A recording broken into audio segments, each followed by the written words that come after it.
حسبنا اللہ ونعم الوکیل، نعم المولا ونعم النصیر، ما شاء اللہ لا حول ولا قوة الا باللہ العلی العظیم۔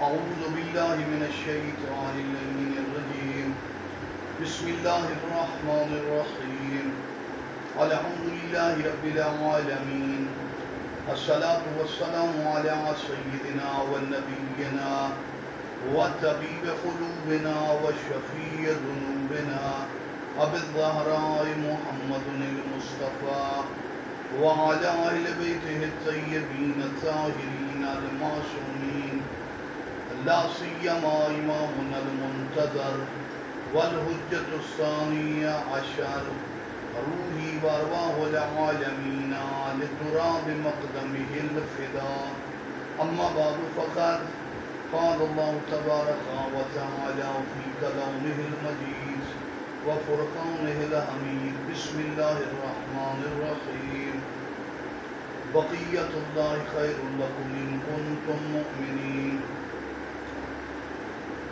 اپنے کلام میں، اپنے بیان میں ذات واجب الوجود المستجمع لجمیع صفات الکمال، صفات الکمالات، واللہ علم علی الاصح، شرح تہذیب میں بھی ہے، اللہ علم ہے المستجمع لجمیع صفات الکمالات، جس میں تمام صفات اور کمالات جمع ہیں۔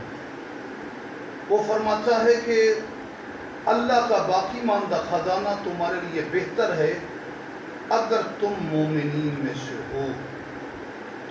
حضرت کے حجت کے حوالے سے کافی گفتگو ہو چکی ہے، آج ہم ایک خاص نقطے پر بات کرنا چاہتے ہیں کہ امام کا خاص لقب ہے صاحب الزمان، زمانے کا صاحب، جو زمانے کا حاکم بھی ہے، صاحب الزمان بھی۔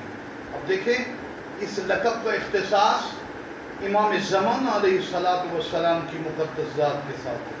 اللہ نے زمانے میں بڑے بڑے ہادی بھیجے، حضرت آدم علیہ السلام نے طویل زندگی گزاری، بے شک ہادی زمان تھے، زمانے میں ہدایت بھی کی، تبلیغ بھی کی، سب کچھ۔ حضرت آدم کا لقب صاحب الزمان نہیں۔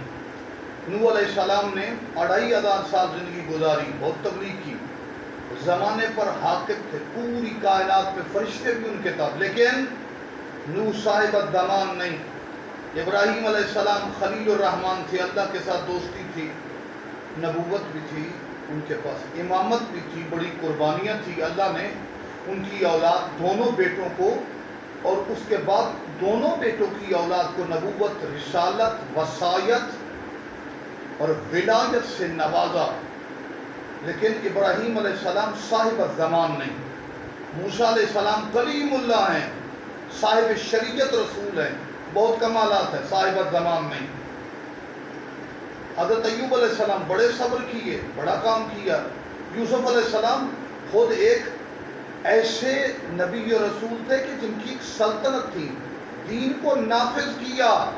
مصر، میں پہلے کہہ چکا ہوں، فقط مصر پر حکومت نہیں، ان کی صحرائے آدم افریقہ اور سیاہ فام جو جنوب افریقہ کے شمال سے وسط کے علاقے میں بھی ان کی حکومت تھی، بڑی وسیع۔ صاحب الزمان یوسف علیہ السلام نے۔ حضرت عیسیٰ علیہ السلام بہت عظیم کام، صاحب الزمان نے۔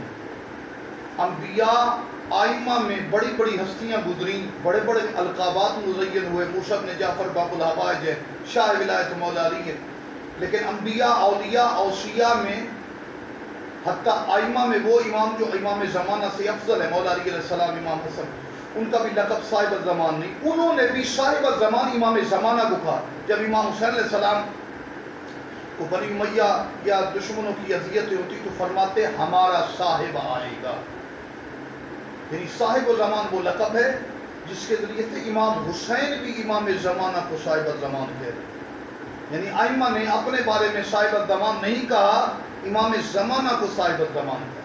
تو زمان پوری گردش دوران، کہکشاں اور کائنات کے مدار اور اس کے پوری ترتیب اور اس کے گھومتے ہوئے نظام کو کہتے ہیں، جس میں اربوں مخلوقات، جن میں کچھ نباتات ہیں، کچھ جمادات ہیں، کچھ حیوانات ہیں، کچھ انسان ہیں، کچھ جنات ہیں، کچھ ملائکہ ہیں، ادنا سے ادنا مخلوق سے لے کر اعلیٰ سے اعلیٰ مخلوق تک، اس زمانیات میں جتنی بھی چیزیں ہیں امام زمانہ ان کے بھی حاکم ہیں، اور گھومتی ہوئی کائنات کے ہر حصے، ہر کہکشاں، ہر ذرے، ہر شے، لا شے، حتیٰ سراب میں موجود امام زمانہ اس پر حاکم ہے، صاحب ہے۔